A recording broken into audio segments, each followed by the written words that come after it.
Hello বন্ধুরা, welcome to নতুন একটি ভিডিও নিয়ে চলে আসলাম। তো তোমরা যারা স্পিকিং ইংলিশ বা সেন্টেন্স কীভাবে তৈরি করতে হয় তা শিখছো বা শেখার চেষ্টা করছো, তাদের জন্য একদম ফ্রি অফ কস্ট নিয়ে আসলাম। তো আজকে ডে 2, গত ভিডিওতে আমি একটি দিয়েছি, এমন তো ডে 2 আজ। তো আমাদের ক্লাস থাকবে মোট 100টি। তো 100টির ভিতরে আছে ডে 2। যেমন কোনো কিছু সিদ্ধান্ত নিয়েছি, তাহলে আমরা কোনো কিছু সিদ্ধান্ত নিয়েছি, I have decided to plus verb হবে। তো এই কথাটা লাগাতে হবে, আই হ্যাভ ডিসাইডেড টু। আমি ইংরাজি শেখার সিদ্ধান্ত নিয়েছি, এটাকে বলবো I have decided to learn English. Decided to learn English. আমি নিজেকে পরিবর্তন করার সিদ্ধান্ত নিয়েছি, I have decided to change my self. আমি কঠোর কাজ করার সিদ্ধান্ত নিয়েছি, I have decided to hard work.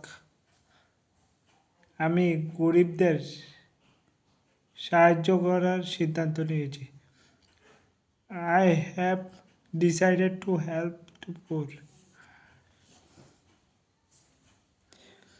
আমি খারাপ অভ্যাসগুলি পরিবর্তন করার সিদ্ধান্ত নিয়েছি, I have decided to change my bad habit. এভাবে আমরা যখন কোনো সিদ্ধান্ত নেব, এরকম সেন্টেন্স হবে। এটা তুমি বানাও, আমি জীবনে কিছু করার সিদ্ধান্ত নিয়েছি। ঠিক আছে, বুঝছো নি? তো এর জন্য একটা রুলস, আরেকটা রুলস, অনেক সময় আমরা কইনি আমি শুনেছি এমন কথাটা বলতে গেলে আমরা এই সেন্টেন্স লাগাবো, I have heard that plus যা থাকে তা। আমি শুনেছি তুমি ইংরাজি শেখো, I have heard that you learn English. আমি শুনেছি ইংলিশ গ্রুপ শিক্ষার্থীর জন্য খুবই উপকারী, I have heard that group is very useful the learning. Group is very useful to learning. আমি শুনেছি সে খুব মেধাবী, I have heard that you are hard work by you hard work. আমি শুনেছি তুমি ভালোভাবে পড়াশোনা করো, I have heard that you study well.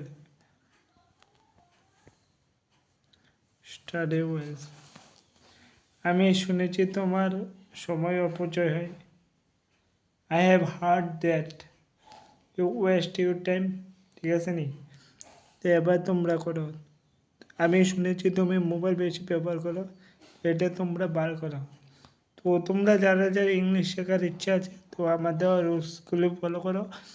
100 দিন পর 6 মাস পর তোমরা নিজেকে পরিবর্তন করার একটা সঠিক জায়গায় এসে পড়েছ, একদম ফ্রি অফ কস্ট। এগুলি আমি অনেক কষ্ট করে শিখেছিলাম তখনকার সময়। আজ আমি পড়াচ্ছি তোমাদের। ভিডিওটি অবশ্যই ভালো লাগলে একটা লাইক, শেয়ার, কমেন্ট করে যাবেন। Thank you.